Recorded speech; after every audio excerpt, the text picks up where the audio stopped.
Give it a second for it to propagate. And we are live. All right.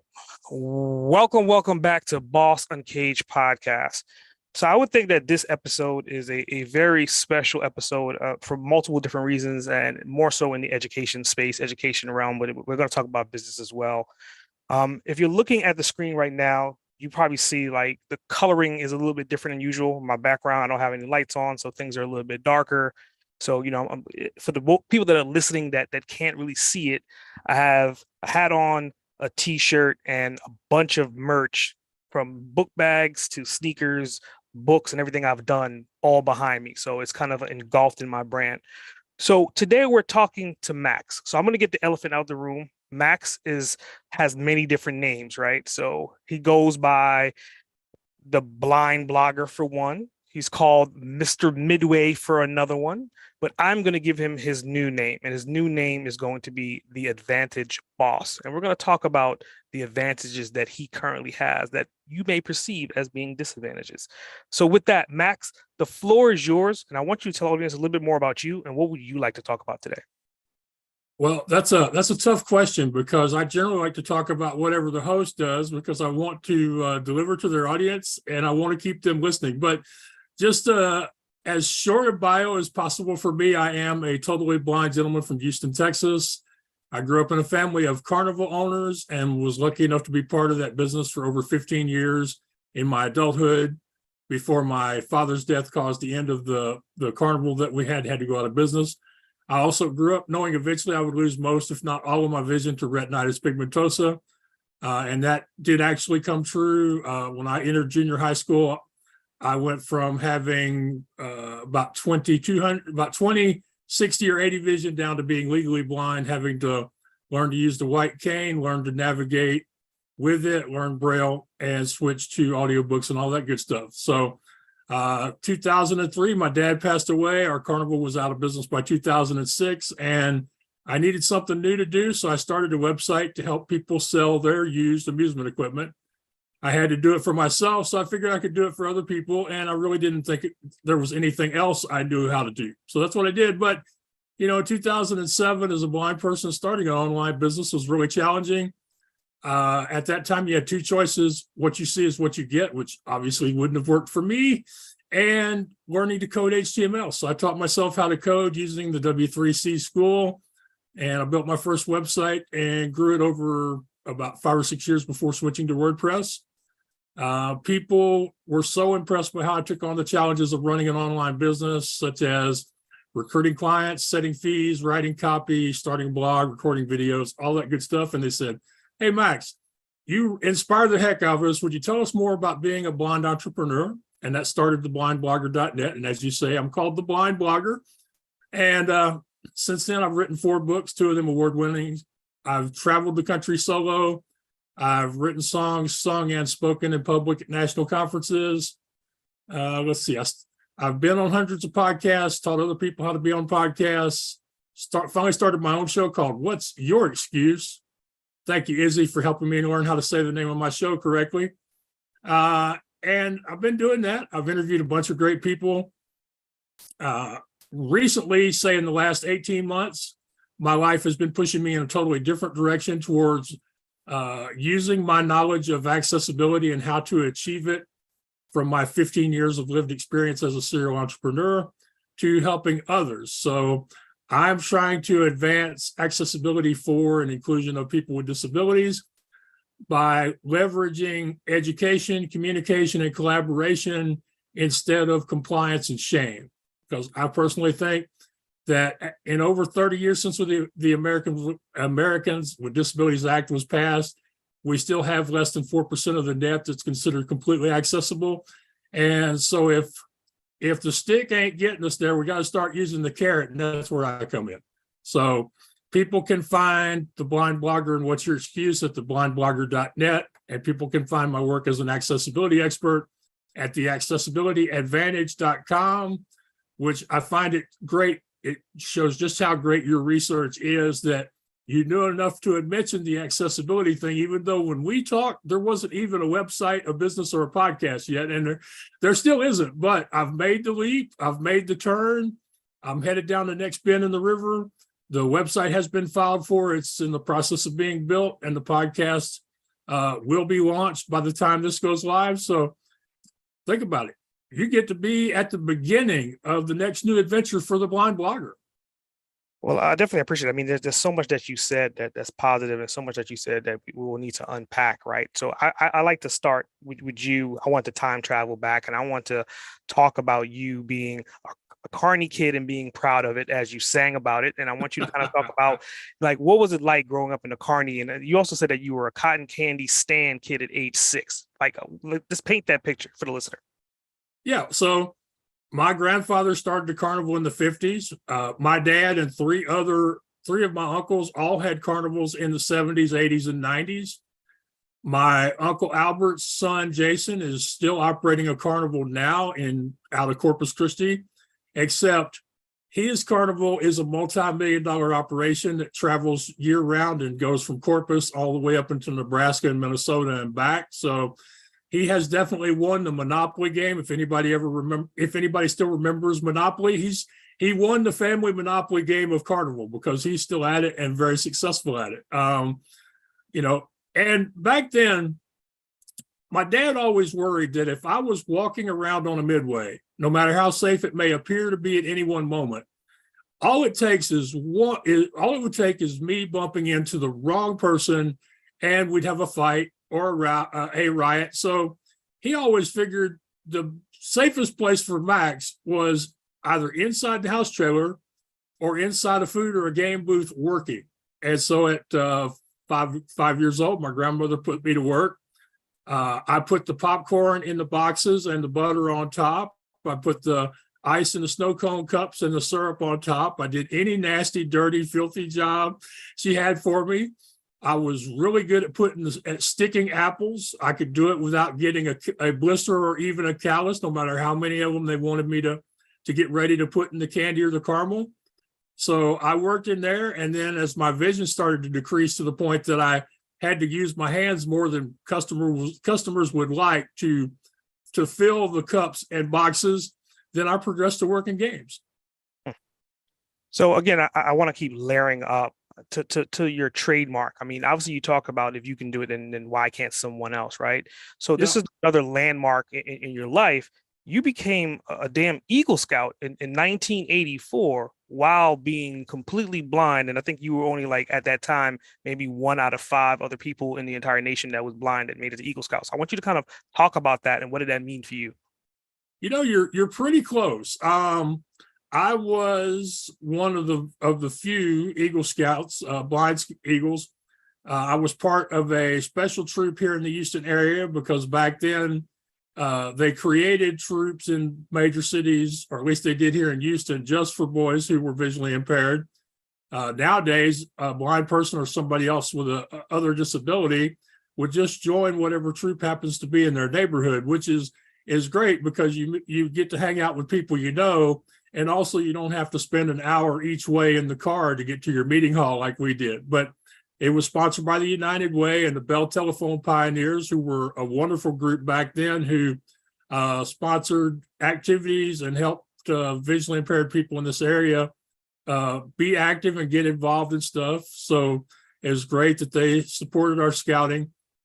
I was the first Blind Eagle for the Sam Houston Area Council, and that was their 75th anniversary.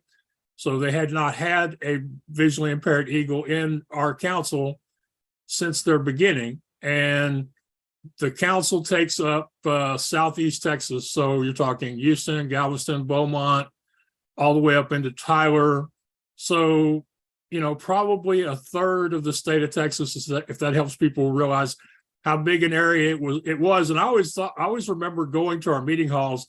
We shared it with another troop, and on their wall they had, like, I don't know, maybe 8 or 9 people who had achieved Eagle, and they had all these other life, star, and what else was it? Life, other life and star achievers. And then I look at ours, and we had no eagles, we had no life, and we had no stars. So I mean, I was the first in a lot of categories for us. I got a lot of help. The people at my high school, which they probably couldn't do now, allowed me to merge my scouting requirements with requirements for class. So like I got my swimming merit badge and my life-saving merit badge through the swimming pool at my high school as an example. They had classes for teaching independent living skills for me and other special ed kids. So I got my cooking and first aid and a couple others at my high school. So got lots of help, lots of great people in my troop. Sadly, since the internet was not a big thing back then, I have only managed to reconnect with one of the boys from my troop, and I haven't been able to connect with our assistant scoutmaster. I know that our scoutmaster has since passed away, but it'd be really great if I could find more of them on Facebook from Troop 962 in Houston. And our scoutmaster was one of the few visually impaired scoutmasters. He was not an eagle, but he did have what's called a wood badge, which was not achieved by very many people that were visually impaired. And so he was one of my early teachers in this whole idea of finding solutions. That if you're willing to decide that there's a solution available. For example, the book said you collected firewood with an axe and a hatchet. We collected firewood with a saw and a pair of really sharp pruning shears.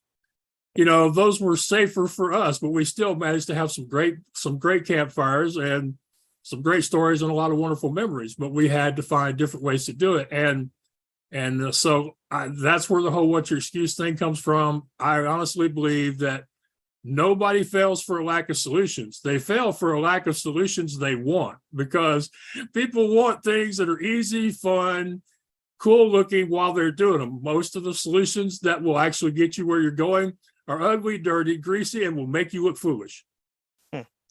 So after that, right? I mean, you went to college and you got you a bachelor's degree of arts in political science. So I want to kind of talk about, like, why did you go, considering that you came from the carnival background, what intrigued you about political science, and how does that help you today? Well, other than the fact that I continued to work until I achieved my degree, it doesn't help me at all today. As far as getting the degree at that time, my family and I agreed that it wouldn't be a bad idea for the family of multiple carnival owners to have an attorney in the family, and political science was one of the degrees that was pretty common to get to law school at that time. Now, when I graduated, my grades were not good enough. No, my grades were actually good enough, but my law school admissions test scores were nowhere near good enough. And even with the accommodations they were willing to make at the time, I just couldn't score high enough to get admitted to any of the schools in Texas. And in fact, one school from the Dean of Admissions at Texas Tech sent me a letter saying, we'll have to reject your application. And oh, by the way, I don't know why you want to be an attorney, because all you'll ever do is wills and estates. And I'm like, okay. And if it was, 30 years later in the day of social media, that would have been a potential viral moment if I were that kind of person. Because based on the research, I think me. I'm not the kind of person who wants to get his way by throwing a tantrum and kicking his feet. I like to get my way with a handshake, a smile, and asking nicely. So I probably wouldn't have done it. But if something like that happened today, I'm sure it would be a social media nightmare for the school. So it took me almost 6 years to get my degree. I finished with, over 3.5 at my final institution. So I feel like I did good. I also, we talked about scouting and how rare my eagle is. I didn't know this till recently, which is why I have become more proud of my college degree lately. Obviously I'm a disabled person. I'm also the first person in my family to attend college. And if you look at statistics that combine first-time college attendance with someone with a disability, the percentage of those people who make it to graduation of any degree is less than 15%.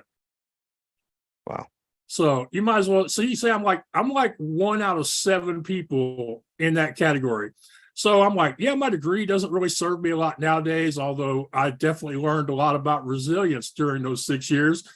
But it was something to do. I thought it was going to lead to something else. It didn't. And then, of course, afterwards, I almost took some student loans and took some graduate courses, thinking maybe a year of graduate courses at Texas A&M Corpus Christi, where my degree is from, that might improve my chances. I talked myself out of it because Lions World Services for the Blind offered a program to train visually impaired people to go to work for the Internal Revenue Service. And I thought, well, let's see. They will pay me to study and give me a job, or I can pay these people to study, not knowing if I'll get a job.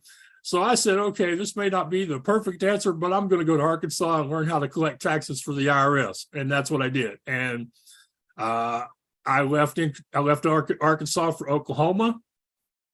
I was in Oklahoma a little over 2 years. I was there during the bombing of the building downtown, but I wasn't working there. I did have friends who worked there. So the problem was they really didn't know what they were going to do with me next after being on the phone, because here's what my job was. Okay. And you tell me how long you could have done this before you quit, got fired, or needed psychiatric help. Okay. My job was, if somebody goes long enough without responding to the IRS, without filing returns or paying taxes, they get this letter. It's a final notice letter like you get from the credit agency, but it says that they can file a lien, they can garnish your bank account, they can garnish your wages, they can seize your personal or business assets. They get this long list of things the letter says it can do to them. Doesn't say they will do them, it just says they can. So I am primary incoming calls. I am the first person these people talk to after they have opened that letter. That was my job for almost 2 years. And according to their own book, no one was ever supposed to have that job more than 30 consecutive days. When I finally quit, I had that job for 97 consecutive work days. And I finally said, y'all are only paying me about 16 grand a year. I can go home and, maybe I'll starve, but I can go home and be happier than this on about this kind of money on a good year. So I was like, my mental health ain't worth what y'all are paying me, and y'all aren't going to give me a raise anytime soon. So I went back to the Carnival family and I got involved. I bought a game trailer from my brother who was getting out of games to go paint amusement equipment professionally. And I ran the games. I booked our events. I helped set up and take down rides. As I like to say, I did everything but drive. I mean, that makes perfect sense. And it kind of leads me into like when your dad passed away from lung cancer. I want you to kind of talk about like that turning point in your life and in your career, because that's when you started to kind of figure out things more so on sales and more strategy driven items to where you are right now. So I want you to talk about that conversion. Yeah. And I really struggled with this because me and my dad, you see, my dad didn't mind me helping set up and take down rides as long as somebody from the family was watching me, but it wasn't his favorite thing. So whenever there was a decision as to who would ride with him to go back after the last ride or the last 2 or 3 loads, I usually rode with him. So over the course of 15 years, we probably covered 2 million miles or more. I mean, our last truck, when it finally died, it had 800,000 miles on it. And that wasn't our last, that was just our last truck. So you spend a lot of time driving up and down roads in raggedy old pickup trucks trying to get carnivals to the next town. We spent a lot of time talking. He was my best friend. He was my business partner. He was the only one in my family who wanted and was always trying to improve our business. The rest of my family, after he passed away, they were like, let's just keep this where we get a certain amount of money every month. Let's not try to do nothing better. Let's just, and me and him, we were always like, okay, how can we do something where things will be better. And sometimes that meant, okay, let's see if we can get somebody that, like a private citizen, one of the other people in the business, to finance a piece of equipment, or maybe we can make a trade, or maybe we can work with another business owner to get a bigger event. So we were always positive, trying to think of things we could do. So when I lost him, it was very hard. I went through depression. I was never healthy, so I put on a lot more weight at that time. And unfortunately, our decision was to join our business with my uncle's carnival. And he did not want us on his midway. In fact, I still don't know if it was his decision or the decision of his insurance provider, but we were told our rides weren't good enough for his midway. So we had to sell our rides. And my games never really made any money on his midway because there was a lot more competition. My games were built for 7 to 10 rides, and even at that time, they had 20. So with the extra competition, my games couldn't compete. And eventually, I decided, hey, I've been working on this website thing in the background, hoping that maybe the commissions from that website would help me buy some new stuff, and that ain't happening. I'm not happy here. I'm not making money here.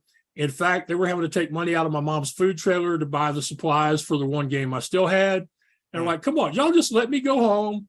Let me work full time on my website and try to build this into a profession that will, pay me a living. And they finally accepted. It was one of those things where they're like, Max, you really belong on the Midway. I'm like, no, I don't belong here just to belong here. If there's not some purpose for me to be here, I don't need to be here, especially if I got something else I could be doing. So they finally accepted.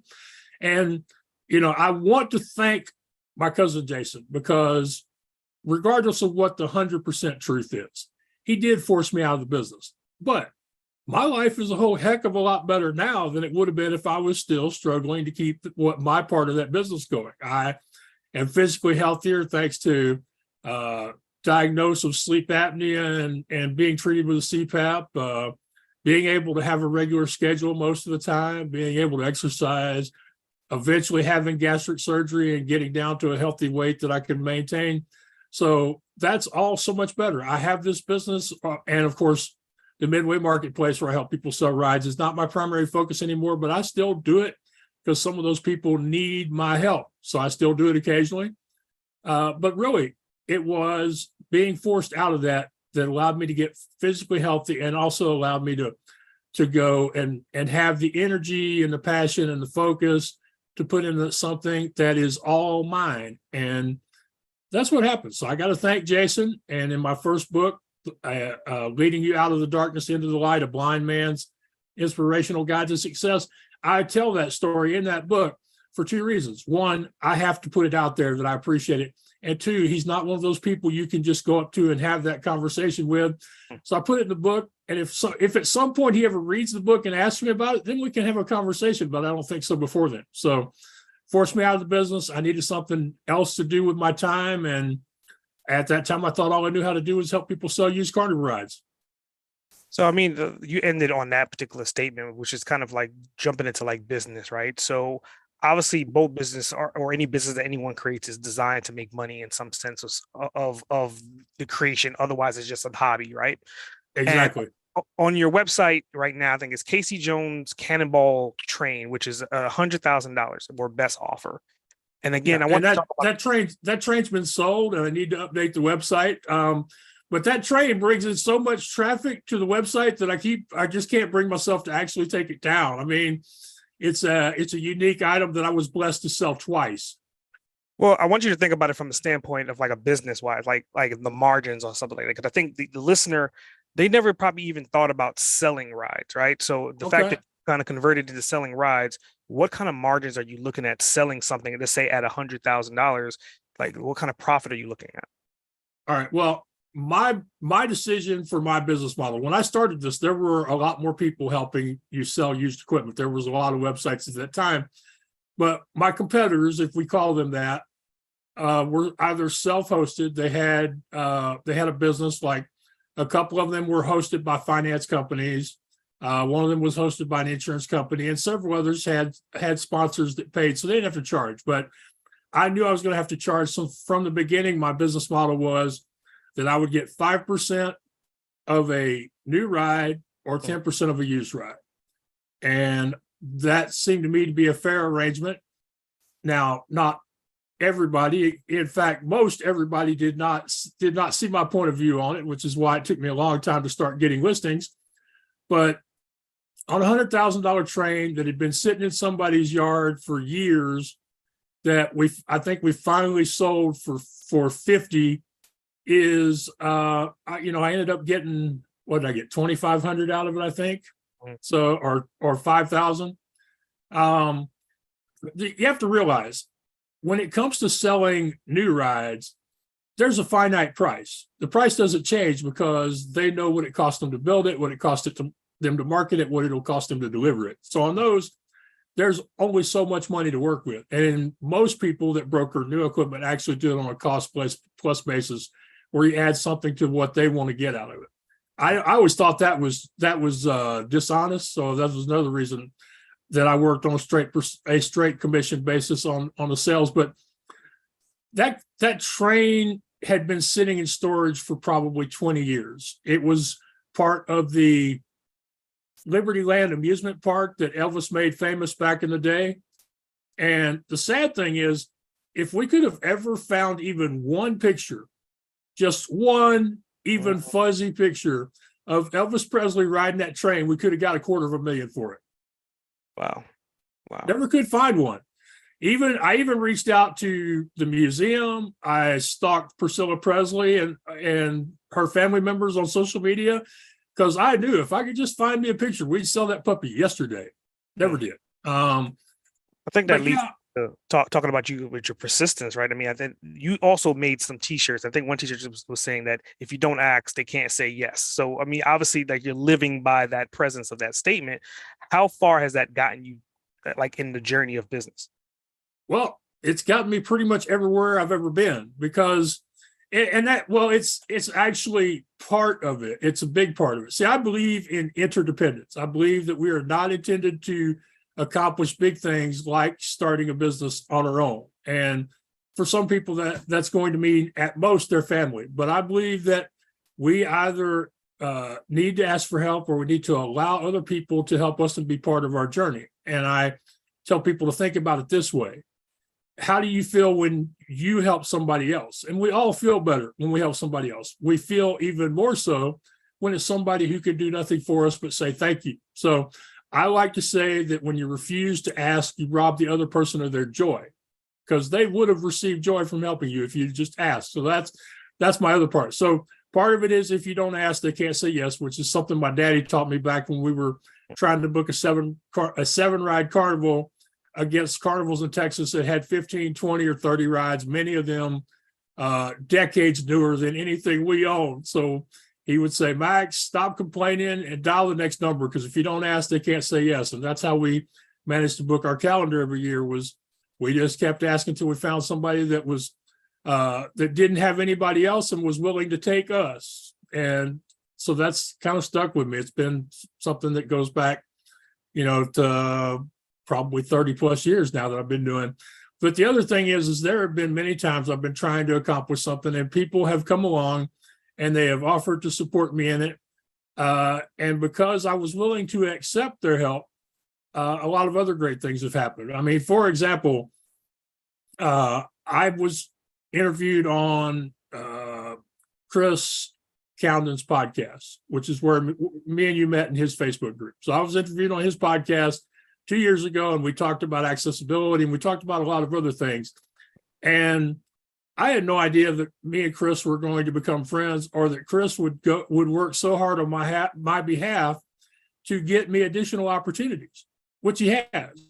I mean, he's one of those people. If you become his friend, if you become his project, even, he will go to amazing lengths to help you accomplish your goals and help you connect with the people that you need to meet. So I asked to be on his podcast. I didn't ask for him to become invested in my future like he has. And I'm very thankful that he has. And that happens to me all the time, because I'm willing to let it happen. I understand that when you're starting something new, especially a business, you're always concerned. Is somebody going to laugh at my idea? Is somebody going to steal my idea?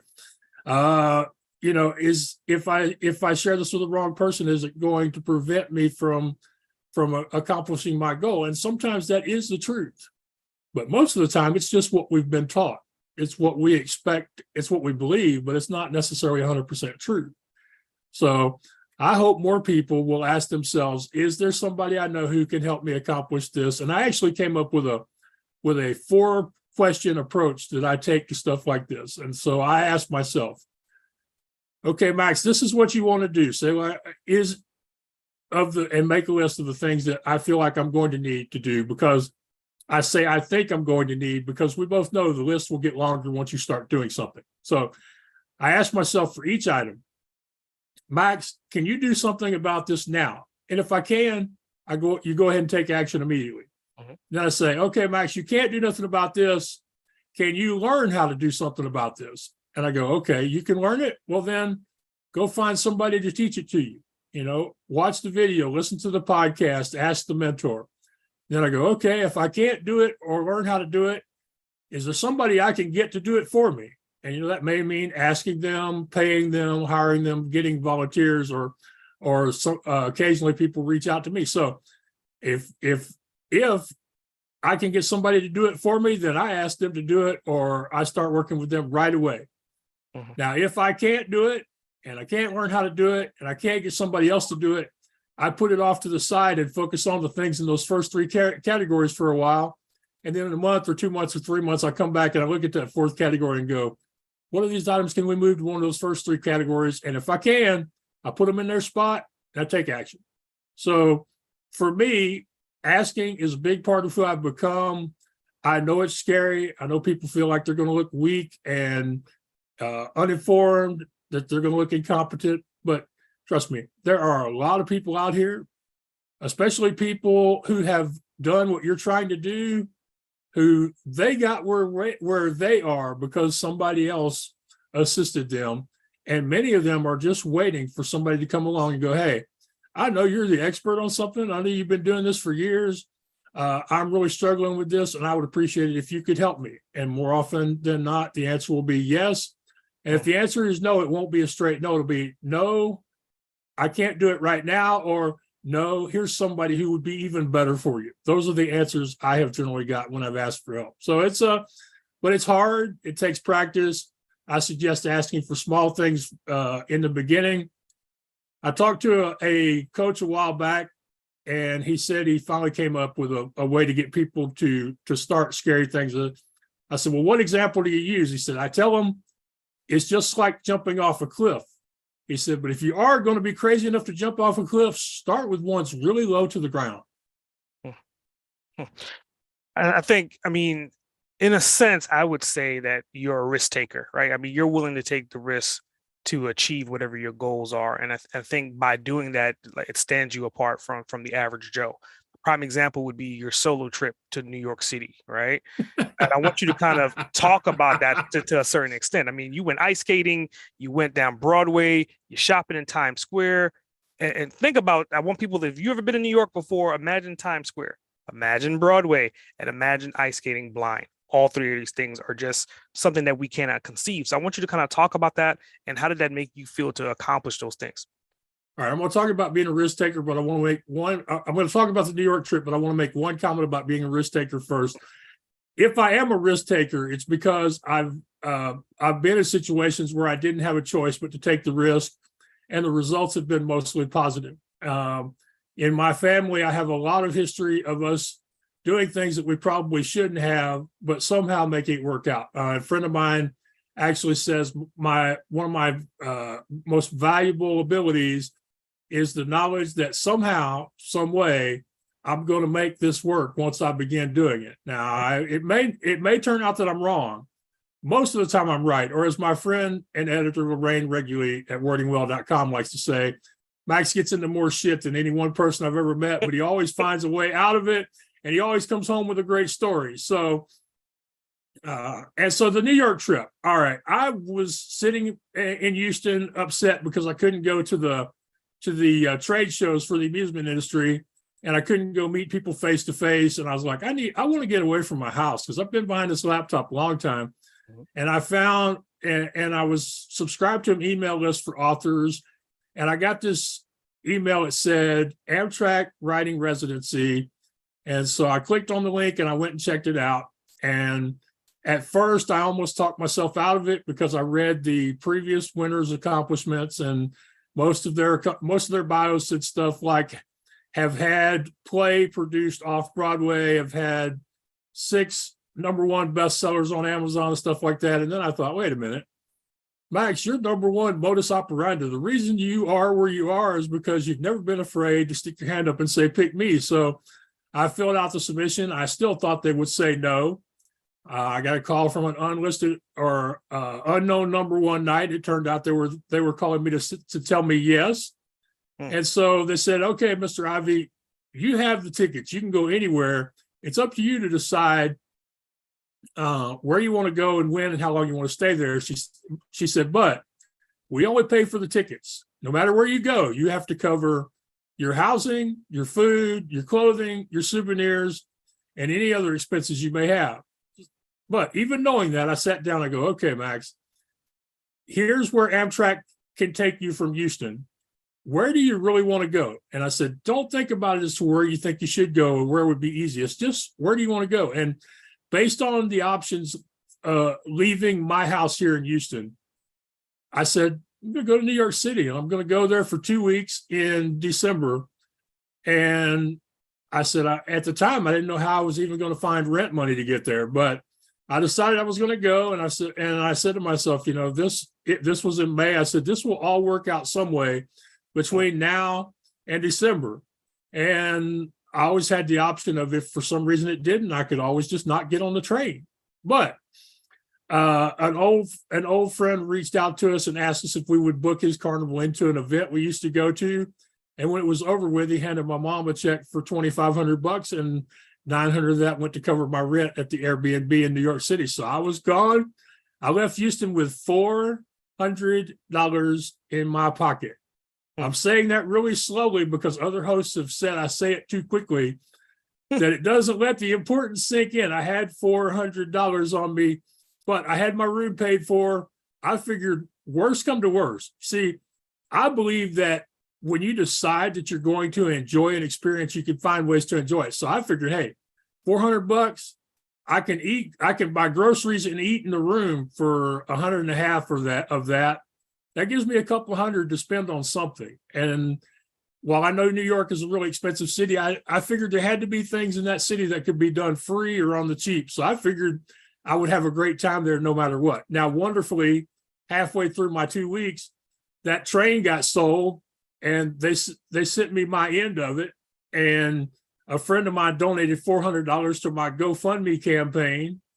And a woman who wanted me to book her on podcast paid her first month's fee for my media services. And all of that happened while I was gone. I was pretty much offline, just enjoying myself. And all that money came in while I was gone and allowed me to do the things like you mentioned, like shopping in Times Square. And oh, by the way, if I had known I was in Times Square on Christmas Eve, I wouldn't have never been there. Because in my family, there are 2 days a year we don't go out. There, Black Friday and Christmas Eve, we sit at home and watch that craziness on television. So yeah, I ended up, I needed as the guy I was sharing the apartment with said, Max, you need some New York City cold weather clothes. So I ended up in Macy's and a couple other places to get a warm hoodie and some gloves and a hat and some other stuff. So, but yeah, it was great. As far as the ice skating thing, at first they kept telling me, no, they're not going to let him skate. They're not going to let you skate. It's too busy. They're not going to let you skate. And I got down there, and the woman running the place basically said, you want to skate right now? You can skate. And I'm like, well, I just sprained my ankle I just sprained my ankle 4 days ago, but hey, I'm here. So yeah, I want to skate. And, I fell on my butt several times and got back up several times. And my only regret from the ice skating experience is I couldn't get my skate guides I was told were there to protect either me from the other skaters or them from me. I'm still not sure. But the only thing is I couldn't get them to take pictures of me laying on the ice. And they said, well, why would you want pictures of you laying on the ice? I said, because trust me, man, my followers know that the next picture is going to be me back up on those skates again. They wouldn't go for it. But yeah, I enjoyed that. It's hard skating at the edge of a circular rink because all the ice tends to flow down towards the edges, and since you're supposed to put your feet, bend your knees and turn your feet in, stay up on your skates. It's hard when one of your skates is wanting to go downhill all the time. So, and then Broadway, it was one of those things. I was at Wicked in the Gershwin Theater, and I was there with a bunch of other people who couldn't get tickets to Hamilton, or in my case, who couldn't afford tickets to Hamilton, because I would have liked to have gone. But the funny thing about the Gershwin Theater is they go, sir, what ticket would you like? And I said, well, if you have as little vision as I have, it really doesn't matter where you sit. And so she said, oh, I assume you want our cheapest ticket? I said, yes. And so she found me one for about $135, which in my opinion is a lot of money, but I really enjoyed. And the really cool thing is, out of all the shows I could have chosen to attend, there's a lot of narration in Wicked. And I found out, because I had never checked out the story before, I found out one of the main characters is in a wheelchair for half the play. Which I thought was really cool. I mean, yeah, she's evil and all later, but I thought that was it was just interesting, the coincidences that happened there.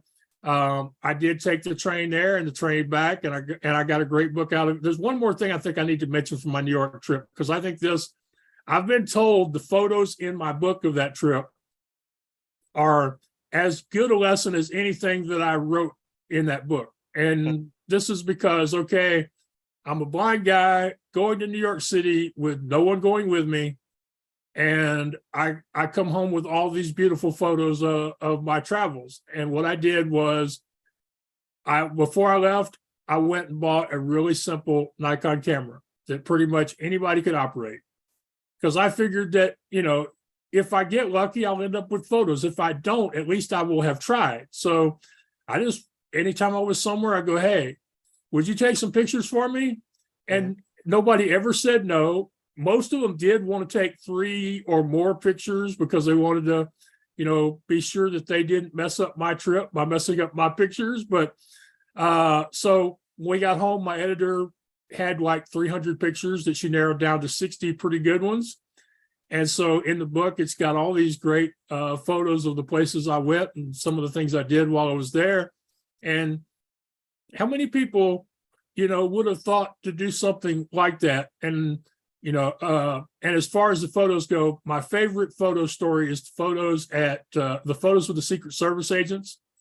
If you haven't seen those yet, you need to check those out, because what happened there is, on the outside, security told me I couldn't. It wasn't easy to take photos because so many people were in that area that time of year because of the recent election and all the controversy and everything.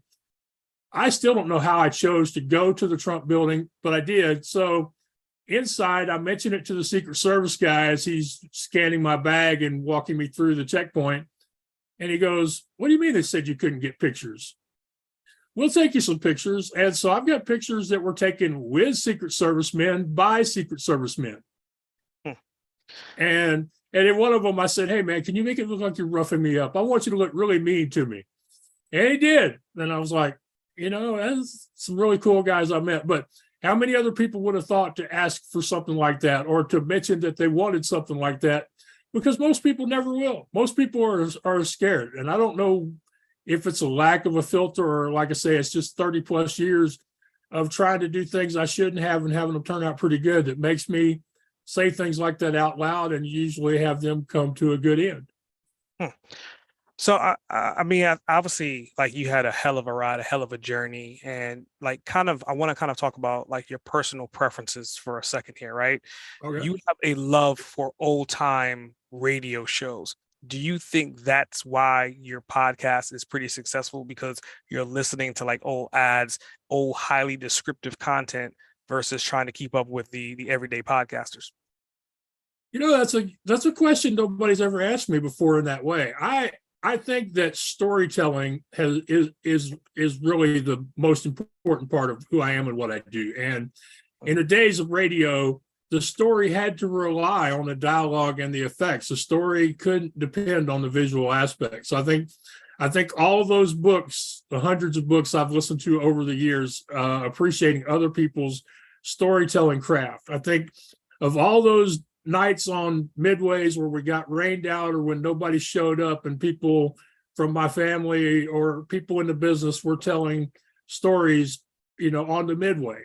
I think about stories told around a campfire. So I think that's a big part of it. But I think the other thing that's more important is my authenticity, because I think we can agree when it comes to technical ability, my videos are not that great. My audio is basically a reasonably priced headset from Walmart. I press record, I talk to them, and I press stop.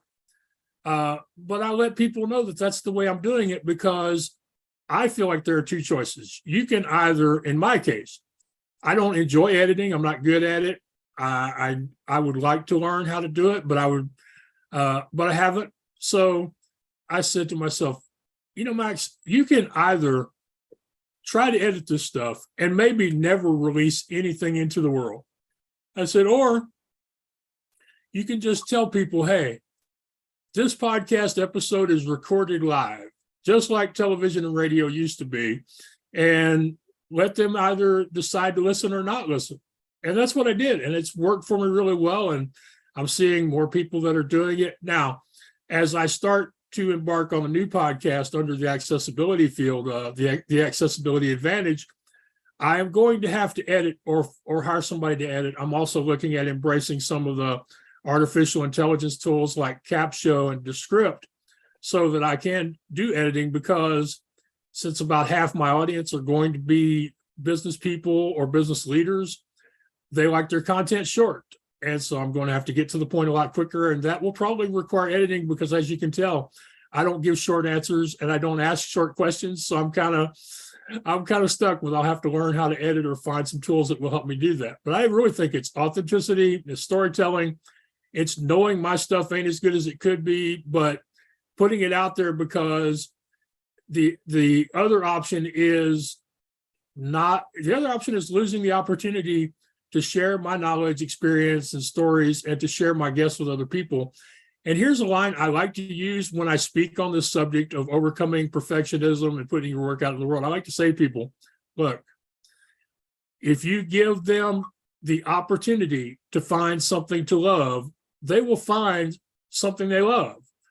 But if you don't give them that opportunity, then you've pretty much lost any chance you have of changing people's lives, changing their days, maybe even changing the world. And you lost that because you were more worried about the appearance of your website or the quality of your audio or the way that your video appears, those sorts of things that really don't matter if the content is compelling. So, I mean, taking based on what you said, the compelling, right? And then obviously the storytelling of it, which all if you put all those building blocks together, I guess that's why you kind of fell in love with singing. Like, where did singing come into this equation, right? Well, fell in love is a recent description of my singing, because as you know from my song, when I was in junior high school, between my voice changing and my vision changing, people told me not to sing. So I stopped singing for a long time. And it was only in, I think, 2012 when I wanted to record a video for the Midway Marketplace, where I thought, okay, I need some sort of intro and I don't have the ability or time to create the intro. So maybe I'll just sing a little. So I sang a little bit of Nat King Cole's Christmas Carol on the opening, because I was releasing that first video just before New Year's. And people said they liked it and asked me to do more of it. And so I started recording covers of other people's songs, and people continued to listen. And in fact, people generally listen. They spend more time listening to my singing than they do to my talking, at least according to my YouTube channel stats. So eventually, I heard this song called Better Together by Luke Combs, and I like the song. I really love how it talks about partnerships, like, a guitar is nothing without strings, and a song ain't nothing if you're not going to sing it. And I like the song, but I didn't like the chorus, because the chorus goes like a match made up in heaven, like good old boys and beer. And well, I spent enough time around drunk cowboys at rodeos and fairs in my lifetime that I just don't associate those two sentences with each other. So I said, well, I'll come up with my own lyrics. So I said, okay. I worked on it a while, and here's what I came up with. I said, like having s'mores around the campfire or cotton candy at the county fair, and me as long as you're right here. So I did that, and of course I shared it with Luke Combs and got no response. But a friend of mine said, Max, if you can rewrite some lyrics, why can't you write your own song? And I said, this is why I really hate being known as the what's your excuse guy, because people always ask me to do things that I would rather not do. And so, but she said, well, do it like you do everything else. Just do it a little bit at a time, like try writing a few lines of words or try coming up with a melody. So I wrote a song called If You Don't Ask, which, what else for my first song? All about things that you don't get if you don't ask for them. Like, if you don't ask, they can't say yes. They can't help you clean up your latest mess. And so people like that song. And my friend Lorraine asked me to do something with What's Your Excuse? And of course, you've heard my song, What's Your Excuse? But I have a new verse about that for podcasters that I can do at the end of our conversation if you would like to hear it, because I haven't recorded it yet. So with all these recordings and all this singing going on, I mean, obviously in your household, like what does Penny think about all this? I mean, does Penny kind of out with you? I mean, or what goes on with the dog in the background when all this is going on? Right. Well, sadly, Penny passed away 3 years ago, and I just haven't figured out a way to update my profile. It's just one of the things that's still too painful. Eventually, I need to put something on there that she's gone but not forgotten, or something to that effect, because people keep asking me about that crazy cremation. But Penny was like most dogs I've had. She didn't really mind about my singing, and she didn't mind when people played the guitar. What she minded was when people did either badly.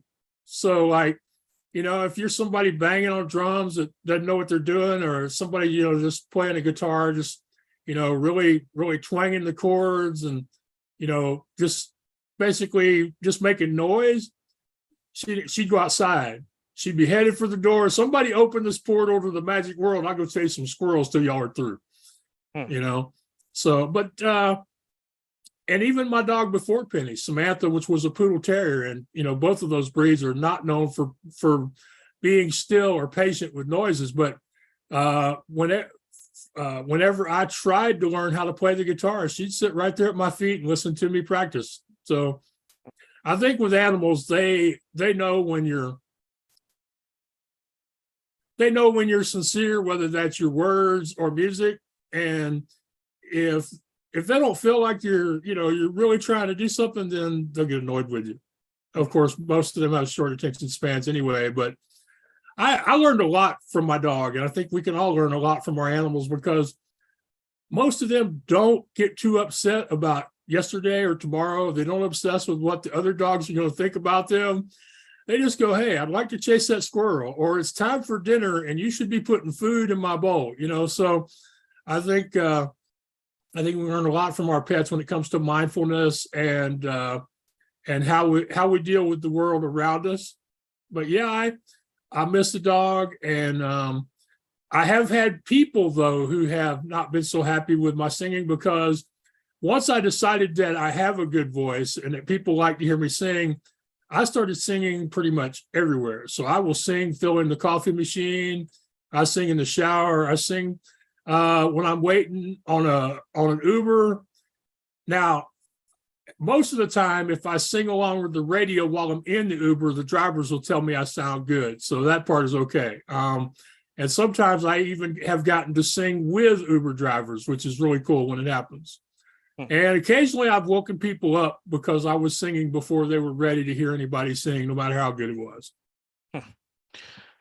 So I'm thinking, like, I'm just hearing your story, and the listeners listening to, like, all the things that you had to overcome to become who you are, and obviously find the level of success and still striving for more. I want you to talk to the listener about when they're faced with adversity, how do you then stay steadfast to overcome that adversity? I want you to talk about words of wisdom, knowing that these things are going to happen no matter who you are. Right. Well, the first thing when you experience adversity is to remind yourself of all the difficult, challenging things you have already come through in your life that you came through, maybe you think you could have done better, but things that you have a positive recollection of.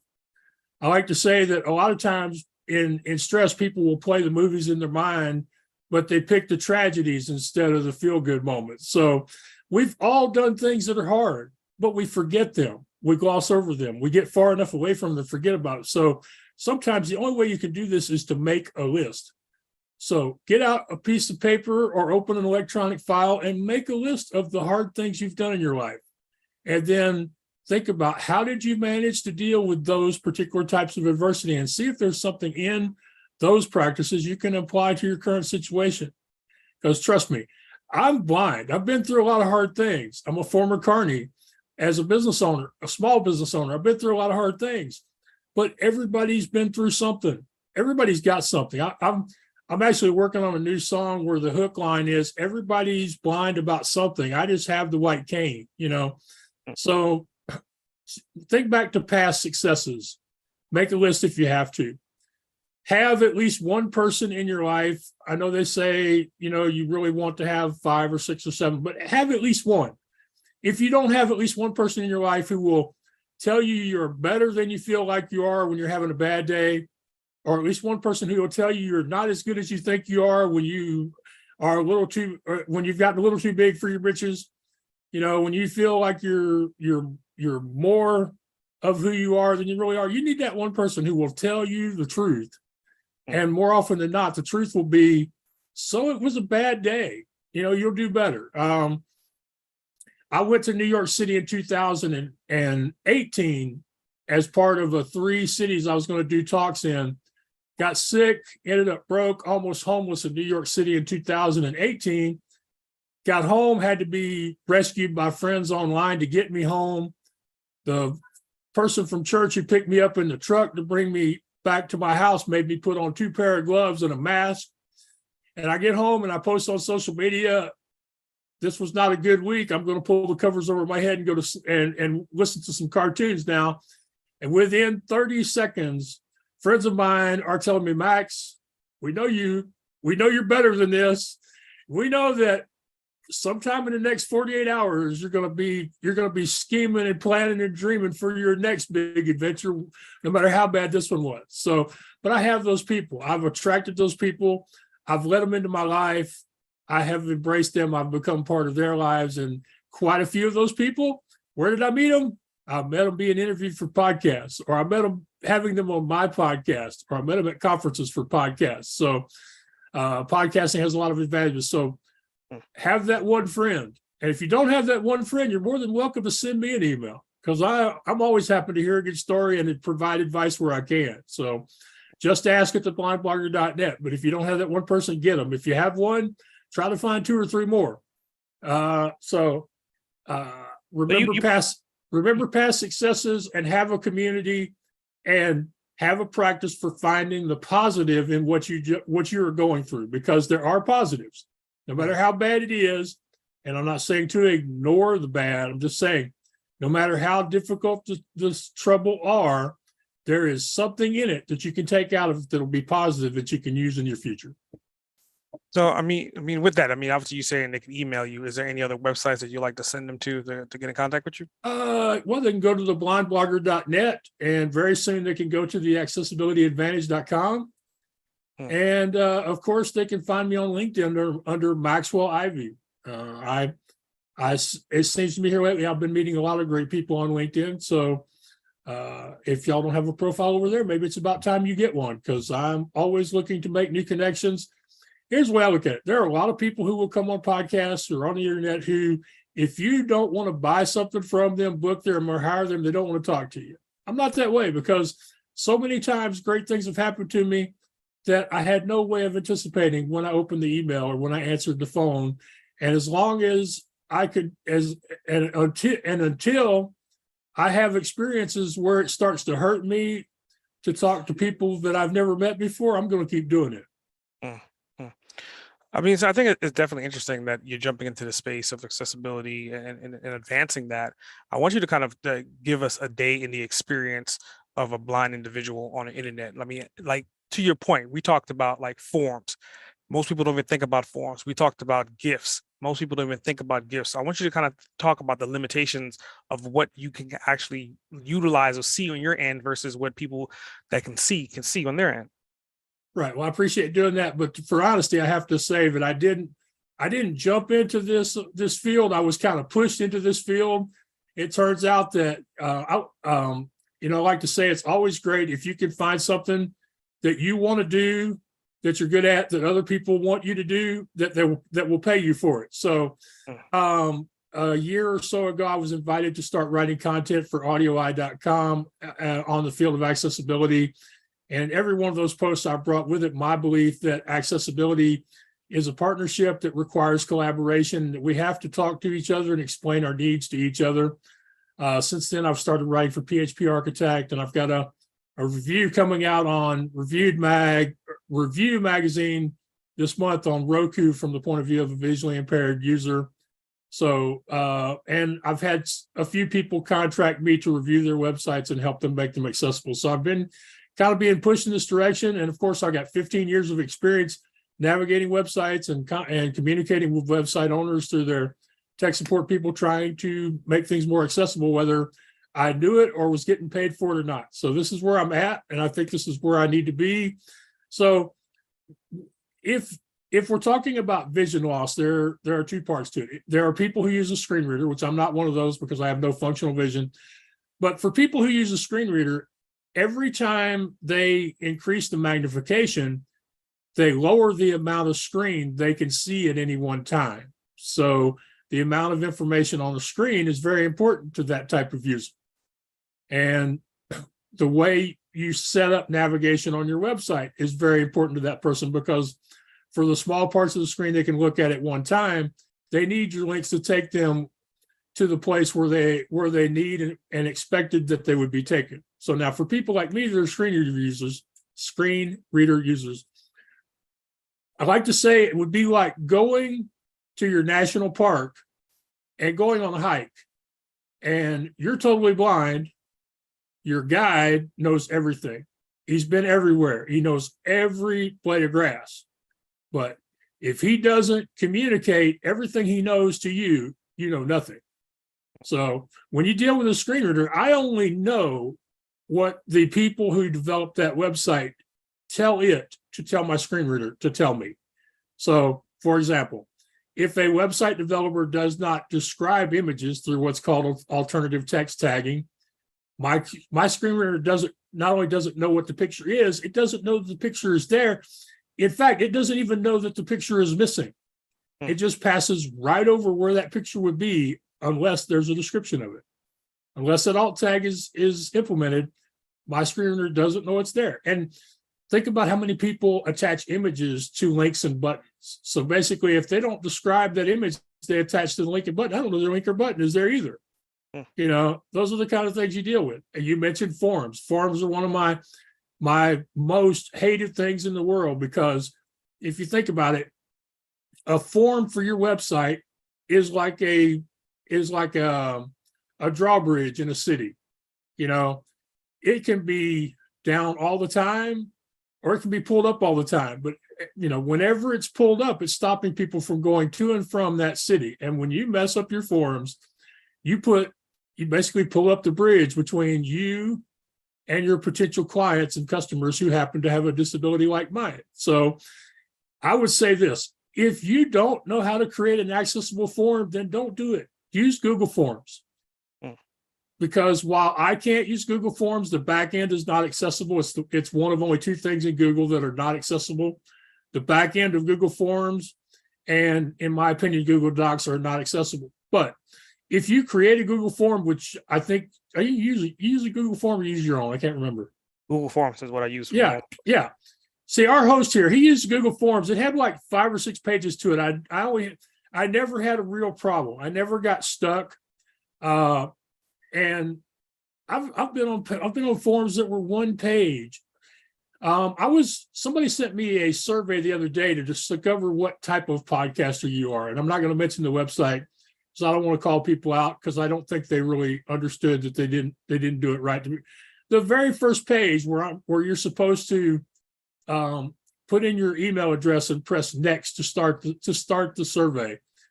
There was no way for me to navigate to that text box with my screen reader.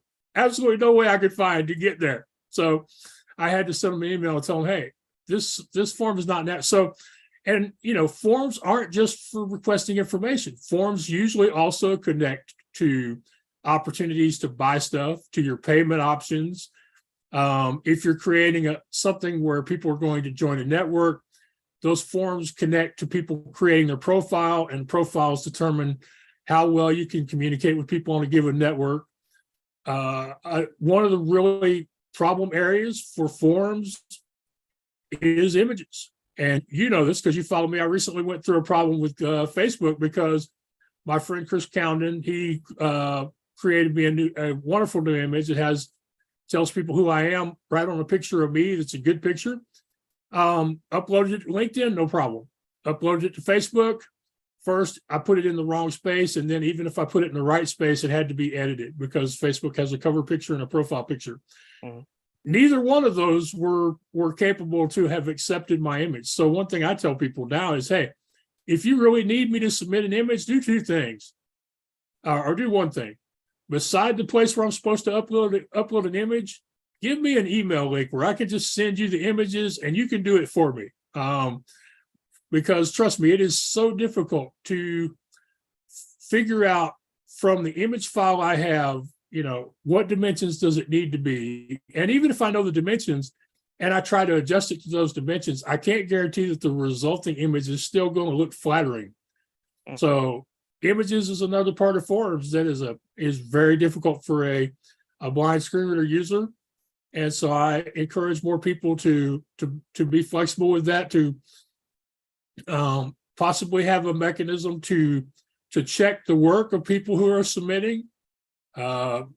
People with a disability are very hesitant to announce that they have a disability. I'm also different in that area because when I communicate with a lot of business owners, I start off by telling them, hey, I'm blind, I'm using a screen reader.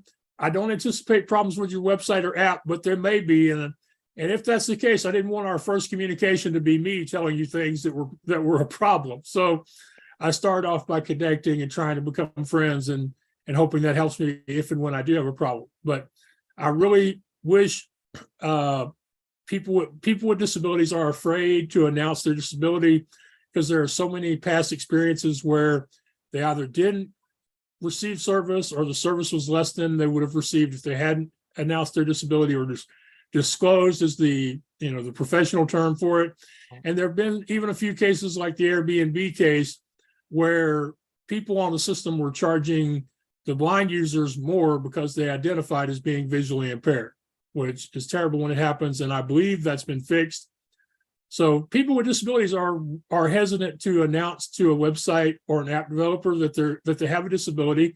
And there's no way for you to know that based on my technology, because when I visit a website, it'll show you my IP address, but it won't say I'm using VoiceOver or JAWS for Windows or whatever I happen to be. It won't tell you that. So you got no way of knowing, which is one of the other reasons why I believe that I should tell the webmaster who I am and what I'm working with, because all that does is make it easier for him to meet me halfway and to make his website more accessible. Now, one thing I do have to talk about that I wish more people would, because I think this is a place where, as a disability person, we get this wrong and we confuse things and cause arguments. There are many things on websites, apps, and content that are accessibility problems. But there are also many things that are workflow problems. And a workflow problem is something where technically it's accessible, but the way it is organized, the way in which you perform functions to use that website or app have not been arranged in a way that takes account to how a blind person navigates the internet. So workflow and accessibility, they both have to be addressed. And, I say if the website developer doesn't build things right, then I'm stuck. One of my least favorite things is those lists, like on LinkedIn, where when you go to a search and you type in a few letters or a few words, and it says, well, here are some suggestions. Mm-hmm. And it says, use your up and down arrows to pick the one you want. Well, a lot of times those things don't work at all. Or if they do, you have to make multiple efforts before you select the one you want. And half the time you select one and it turns out that wasn't the one you thought you were selecting. So you have to do it again. I recently found a website that the other day, though, where when you select an item, it converts that selected item to a link. So you automatically know which one you're on, and then you can just click the link, and that's open source technology. And one other important thing for developers of websites is, I'm surprised by how many people still don't know this. In order to use a screen reader, we have to make some trade-offs. And one of the things we have to trade is the ability to access the mouse. So if you're building a website and you're heavily dependent on a mouse, then you're pretty much excluding screen reader users, because we can't reliably use a mouse. We can sometimes do a virtual click, but it's not reliable. And it seems like whenever I really need a virtual mouse click to work, it never does.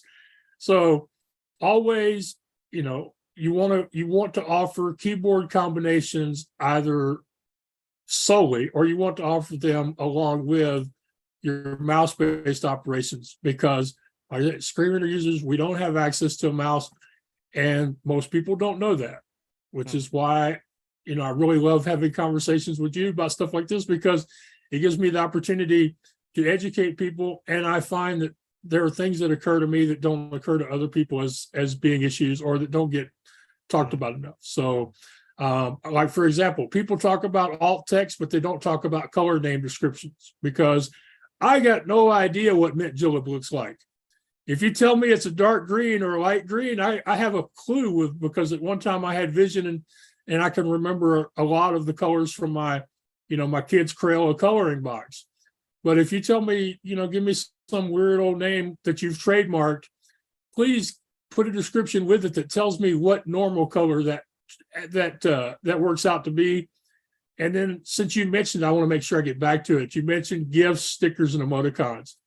GIFs are totally inaccessible, people. Stop using them. Emoticons are accessible because they are created and approved in a uniform process, but they do become an accessibility issue for screen reader users when you use too many of them, especially in your profile. Because if you use emoticons in your social media profile, every time I read one of your posts, every time I read one of your comments, the first thing my screen reader has to do, it has to read me those descriptions. So just think about this for a minute. You get a tweet from Max, and before you can find out what Max said, you have to read to yourself out loud. Light-skinned man with a white cane.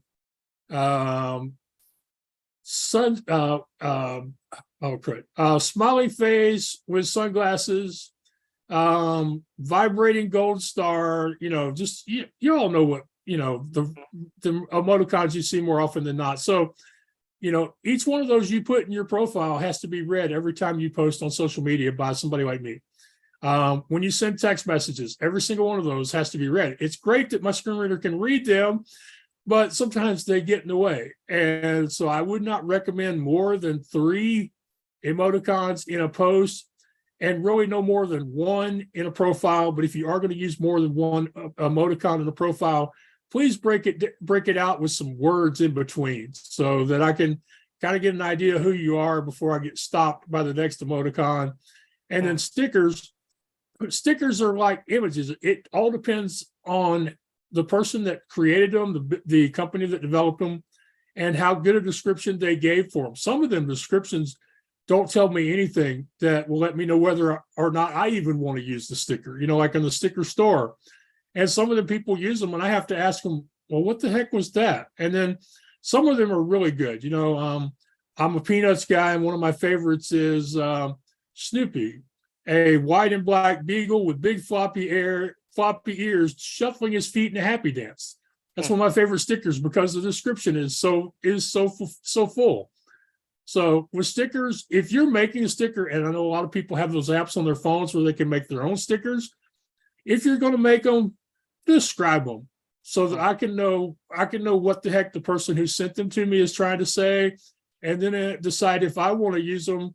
Because there have been times where I downloaded a sticker. I downloaded some stickers from a page for the Avengers a year ago, and the things I thought my stickers were saying, they weren't saying. So describe your stickers, describe your images, describe your artwork. You only have up to 150 characters in the search engines. So after 150 characters of an image on your website or blog, the search engines stop caring, but you can still get a fair amount in there, and you can still put more beyond that that'll help me.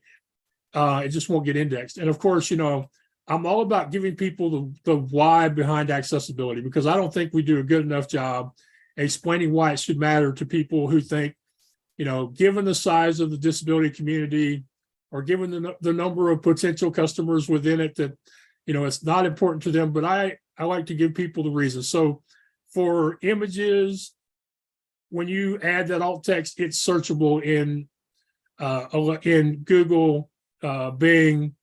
The search engines, they index the descriptions of your images, and it gives you another way to be found. And I don't know a website owner yet who won't take an additional way to be found in the search engines. So that's an important reason there. The other things in general, you want to create inclusive websites, apps, and content, because one, when you design to include people with disabilities, it makes what you create better for everyone that will use it. And two, when you make your websites and apps accessible, it gives you the opportunity to reach a mostly untapped market of highly loyal consumers who will advocate for brands that make us feel welcome. The disability community globally right now is at over 1.3 billion people and growing. And the thing about it is, we will promote for companies that include us. And I like to say, when we find an inclusive website that also has a good product or service, we will tell our friends, our family, our coworkers, and even our enemies about it. I think that's value, like, to where most people, they don't even comprehend like all the jewels and nuggets that you just delivered. I mean, you just said that there's 1 billion people in that particular sector, and all it would take for you to kind of talk to that community of individuals is to make sure that your site is compliant as far as adding tags and using native forms that already have stuff built into them, versus trying to create custom forms that don't do descriptions of whatsoever, even in the fields. So I think that's definitely a golden nugget. So the last question I have for you today is, I want you to kind of talk to, out of all your achievements, right? And you've had hundreds of achievements, considering all the things that you've been through and overcame. Which one is the most significant one to you today? It's for me, I'm one of those people, it's usually whatever I've done last. Mhm. But in this case, I think, considering how deeply ingrained my fear was, I think the biggest one so far was when I not only wrote a song, but I performed that song as part of the American Foundation for the Blind's Blind Leadership Program graduation last year. Mm. I mean, to write the song and then to tell people about it, and then to have them confirm the fact that it was a good song, and then to have somebody go, Max, this is so good that we want you to perform it at our event, and we want and we believe that it's not only a good song, but the message is important, that the message needs to be heard. So I'd say that, like I say, because I'm still nervous about it. It's one of those things that will never go away for me. And that's a great thing, because we all need something, especially if part of your thing is inspiring others. You all need something where you can walk your talk, where you can remind people that it's scary, but you're doing it anyway. And for me, that's singing and writing songs, and especially performing them. So that'd be the biggest one. And I think, of course, just really waiting to see what happens next with the new podcast, the work with accessibility. So I think that would be it. Yeah. Very cool. Very cool. I mean, I think closing out on that note of being inspirational, also being motivational, and collectively just overcoming all these hurdles. And to your tagline, I mean, like, what's anyone else's excuses, considering that you have to deal with all these different things that the regular person may not even comprehend or even know exist. So I definitely want to commend you for coming on the show today. I definitely want to commend you surviving my 6 pages of my form.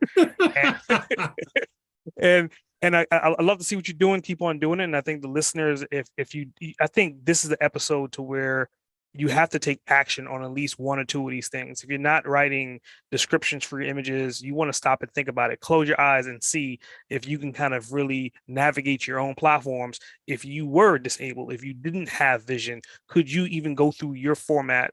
And that's when you can kind of realize that you're doing a disservice to a whole community of people. And he's talking about 1/8 of the global population falls into this category.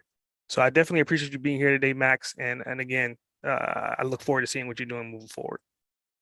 Thank you so much for the opportunity. Looking forward to continuing to follow your podcast and hopefully connect with your audience and see what we can't do together. And just, one last little bit of teaching there. You did something earlier that podcasters need to think about. Your audience, most of them are blind. They are listening to your audio somewhere without access to your images. Describe yourself, describe your guest. If you drop a video or a photo in while you're doing your podcast, describe those images. Make that connection with your sighted listeners who happen to be blind, at least for the length of time they're listening to your voice. Wow. I mean, even with that, you're leaving us with even more jewels and nuggets falling from the sky like a lucky leprechaun. So I definitely I appreciate that. I like that. Thank you. With that, S.A. Grant,